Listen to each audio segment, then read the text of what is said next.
Okay, Christina here to listen to some music, and today's music selection is the live version of Fool's Overture by Supertramp. I have not heard the studio version of this song, but never fear, because if there's enough of a difference, I am more than happy to go back and do a reaction to the original. I've done that many times, like starting with the live and going to the studio, or the other way around. So if you think that that's a good idea, go ahead and put in the comments if I should do that, because like I said, I'm more than happy to. It's a lot of fun to get to compare. But for now, I've been told that this is something I'm going to enjoy. So let's go ahead and dig in. And what are we digging into exactly? I am a professional, classically trained musician, instrumentalist, vocalist, composer, and professor. So we dig into all the little details about this music, how it's composed, the instruments that are used, some music theory and form analysis, maybe some instrument demos, but also how do we connect to this music? Why do we like it? Or maybe why do we not like it? Okay, so no more delay. Let's go ahead and dig in and let's listen. Okay, here we go.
All right, I think things are evolving here. That was a nice intro.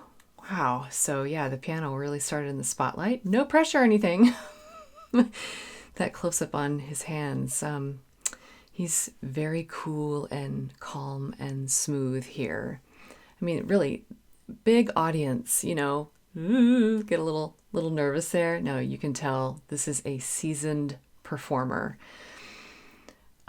Yeah, so this live recording is from 1995 and is with a full orchestra here, of which I am very excited here. Okay, Fool's Overture. So an overture is a shorter work. It can include a lot of themes of which are going to be performed in a later presentation, or it can just sort of be like an opening number, basically. I'll get into the history of the overture later, but I'm not sure which one we're going to get here. And with, the Fool's Overture, that has to be indicating something. So what is this the overture of, and who or what is playing the fool? Is it the listener? Or is this, is it first person or third person here? All right. Lovely instrumentation so far. Fun little pizzicato. That's the plucking of the strings at the beginning. And a flute solo. Very nice. So where are we headed? I recognize some of the chords in here. Like there were a few things at the beginning that sound a lot like Take the Long Way Home. It's really fun, again, to get to know the fingerprints of a group here, and that's what we're doing. So let's back it up just a little bit, because we were just slowing down, indicating that we're moving into something. Is it going to be more exciting, more calm? I don't know. Here we go.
Defend our island, whatever the cost may be. We shall never surrender.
We have the second theme established here. That was a really cool transition.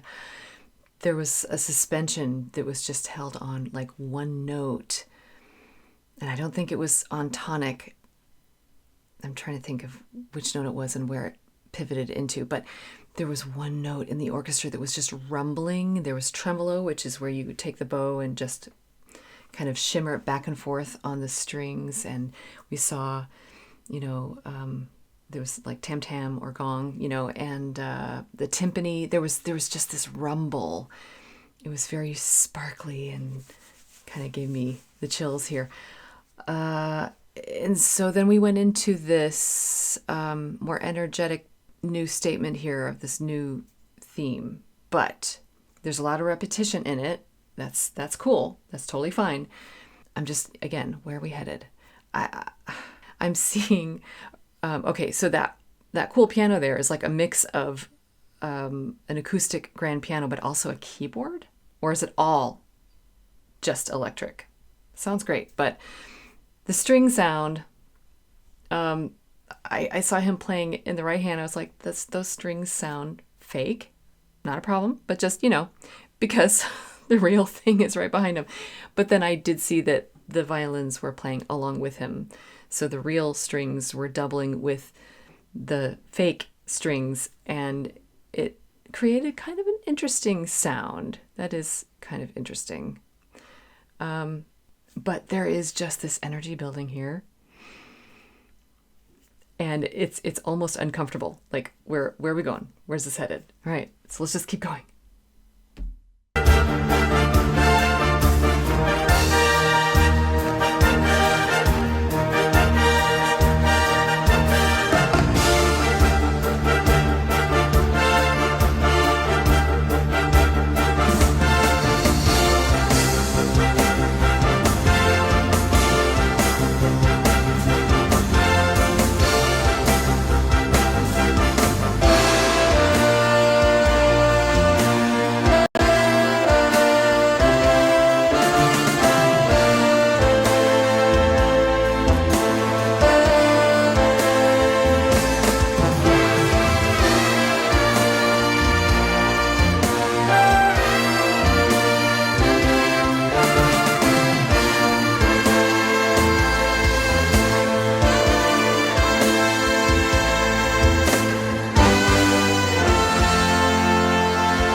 how great the fall can be. While everybody's sleeping, the boat put out to sea. Borne on the wings of time, it seemed the answers were so easy to find. Too late, the prophets cry, the island's sinking, let's take to the sky.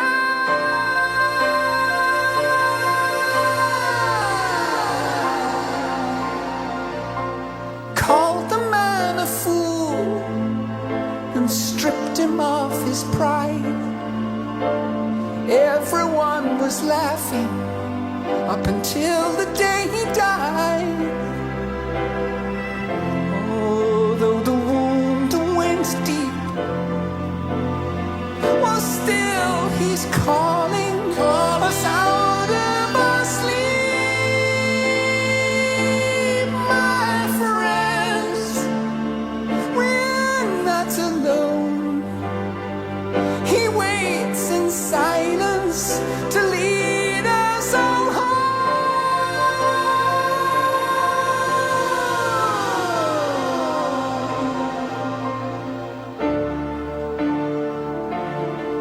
So you tell me that you find it hard. All right. So, yeah, first time to see this group perform live. There's that voice. That's a lot of fun to see, especially those high notes. He does really have a unique voice, and it is a pretty high register for a tenor. That's a high tenor, and boy, he really can belt those notes out, and he just really makes it look effortless along with the playing of the piano. It's always really fun to see a singer that you've gotten to know, and it's like you're meeting them for the first time, but not, because there's something really familiar about them. It's like, oh, okay. So is this how I pictured him? Yeah, I think so. But it's still really fun to see him belt those high notes out.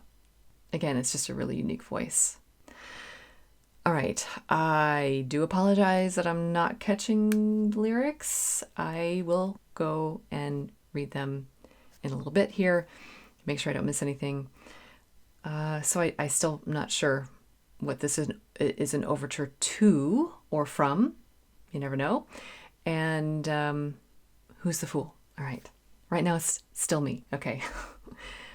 Let's keep going. We're sort of headed into maybe a subsidiary theme here in this vocal solo here. To grow. Well, I know.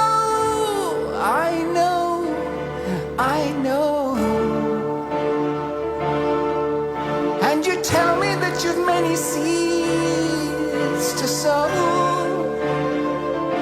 Well, I know.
Okay.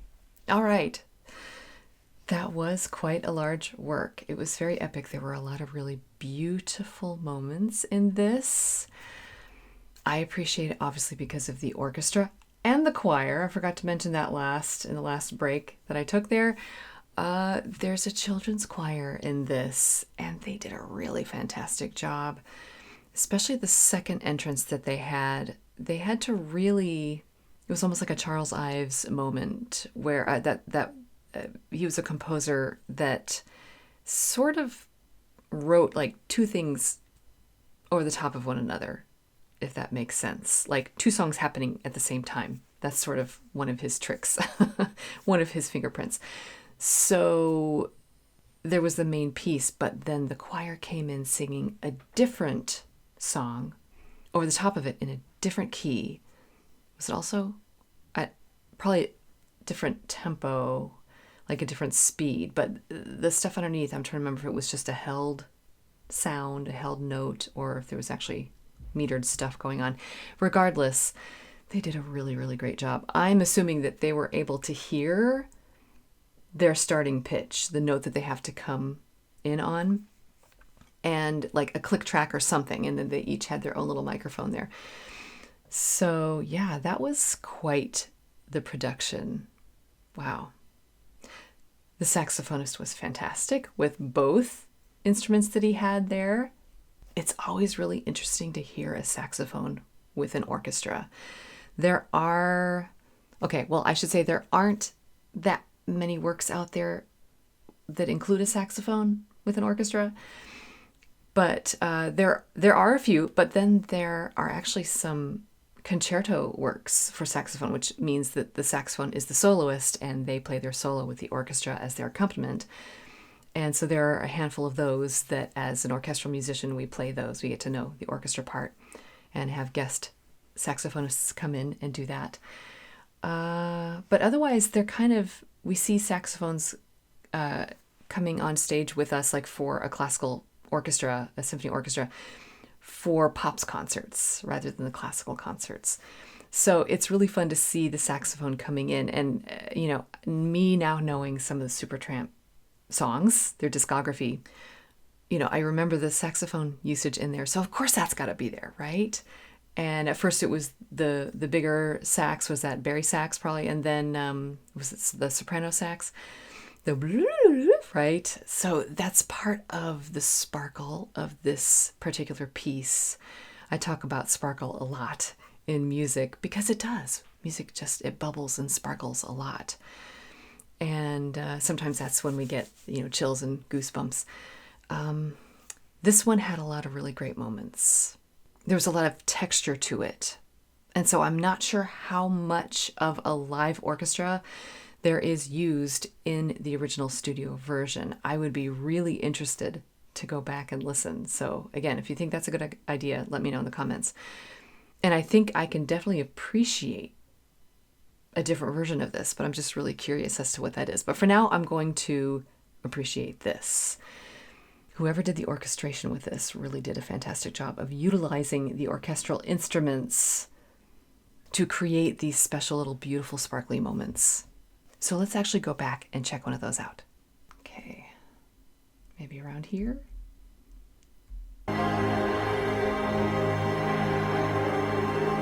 Yeah. And you hear this note up there and the violin's being held. Yeah. It's actually, there's a chord underneath. But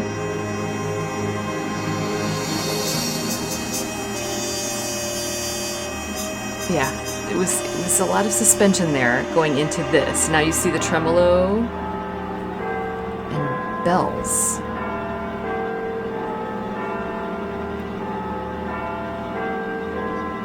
Are those famous bells?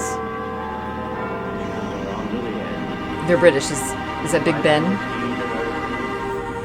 Louder tremolo. Okay. There's a funny little thing there with the flutes.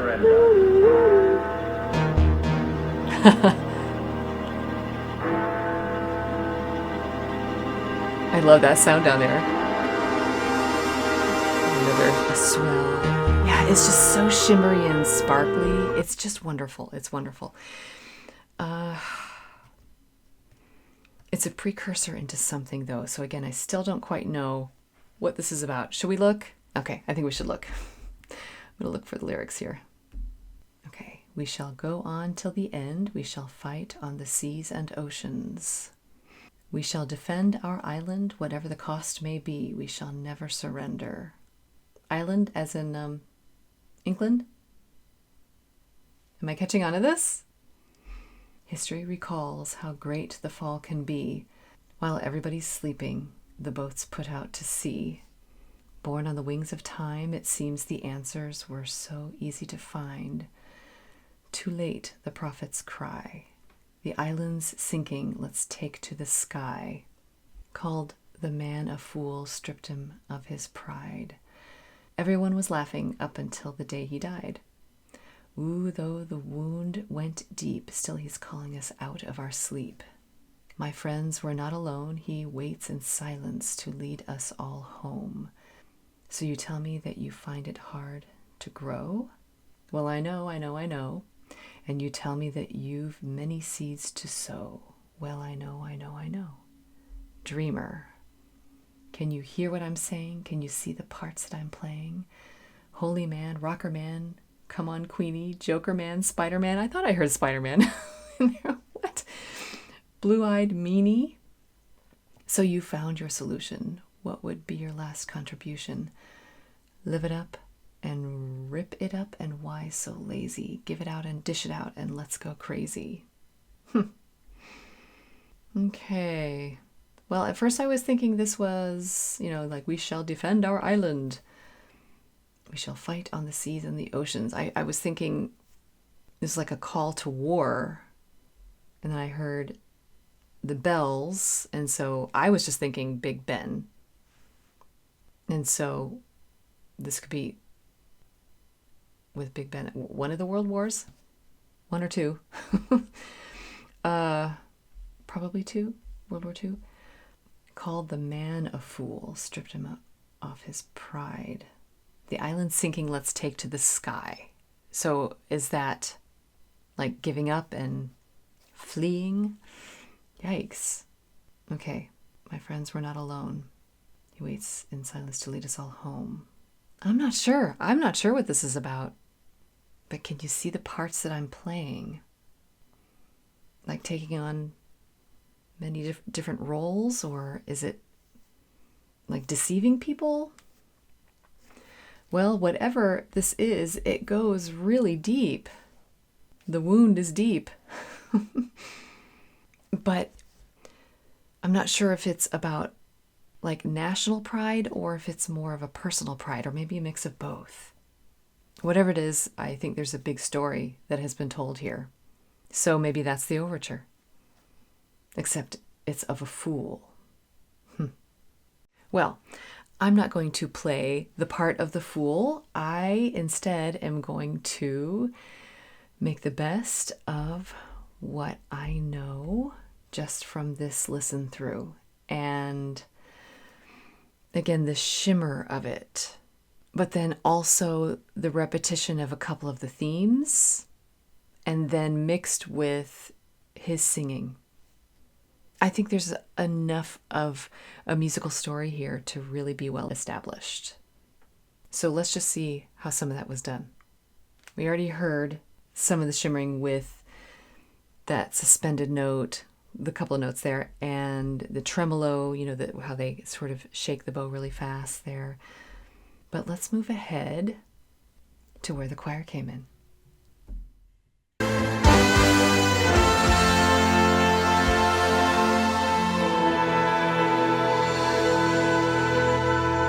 Lovely. They're not even singing any words.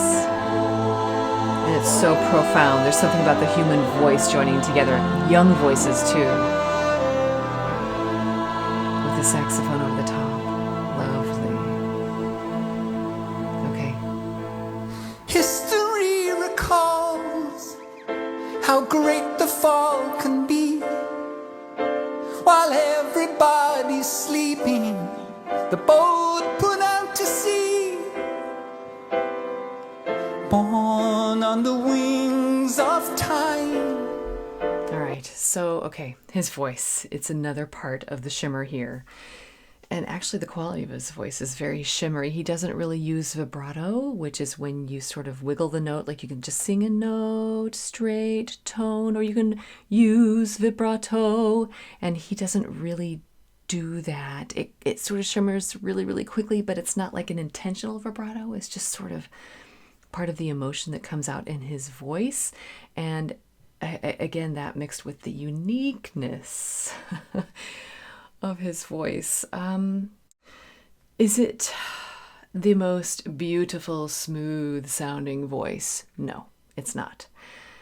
You could dare say that it was a bit shrill, but used in a really artistic way. It really is artistic. And anything, like visual art, like any media you might use, any tone from an instrument you might try to use, you can make it beautiful, even though maybe at first listen or first glance it's not the most beautiful material at first. What he does with his voice is beautiful. And again, it's so unique that you can't help but just sort of grab onto it and sort of internalize it and make it your own. And so, yeah, his own shimmer. Now, yeah, no, I mean, it's not just excitement or nerves or anything, right? I said he's solid as a rock here, right? There's just that little bit of a waver, that shimmer to it. But it's almost like he's putting so much emotion into it that it's almost like he's crying. And then he goes up and hits the high note. So let's go and see that. I think we're coming up on it. It seemed the answers Yeah, he's crying. were so easy to find. Okay. Ooh. Too late. But that note, let me see.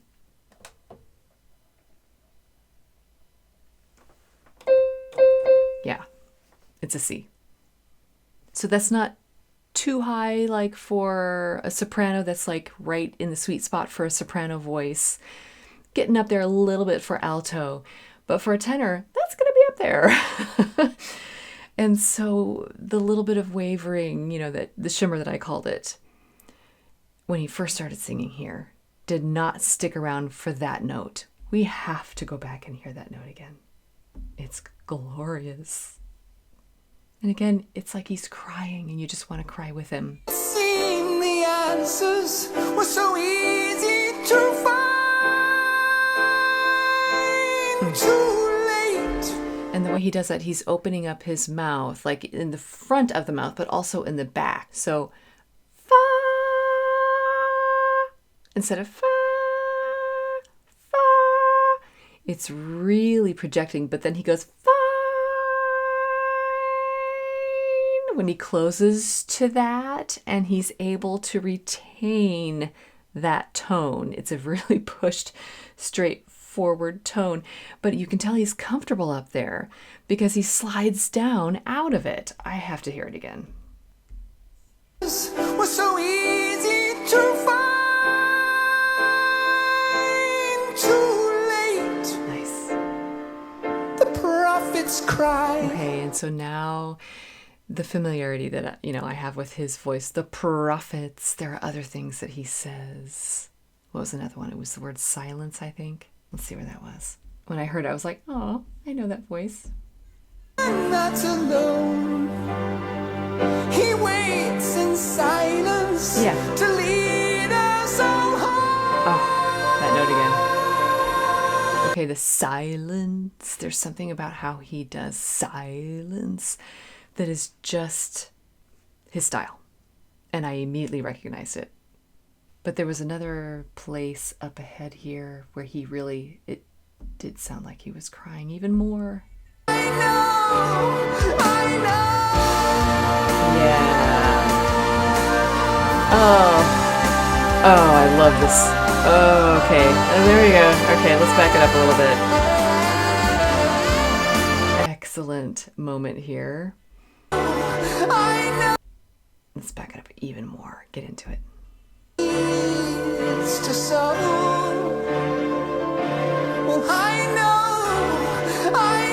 crying. I know.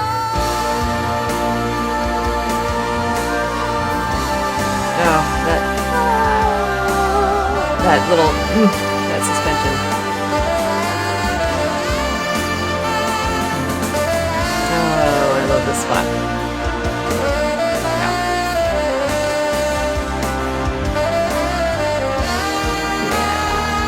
Excellent. Okay. Whew. Great moment there musically. Moving ahead, I just wanted to point out one more thing. Again, with the choir, because they had to come up with that note out of nowhere, right? I think it's actually on up ahead here just a little bit, so we're going to skip. So here's this note, the chord built on that. And listen.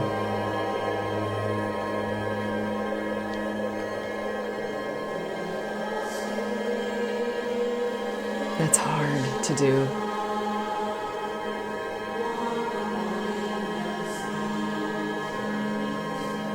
I don't know what this song is. Is it an anthem or a traditional song?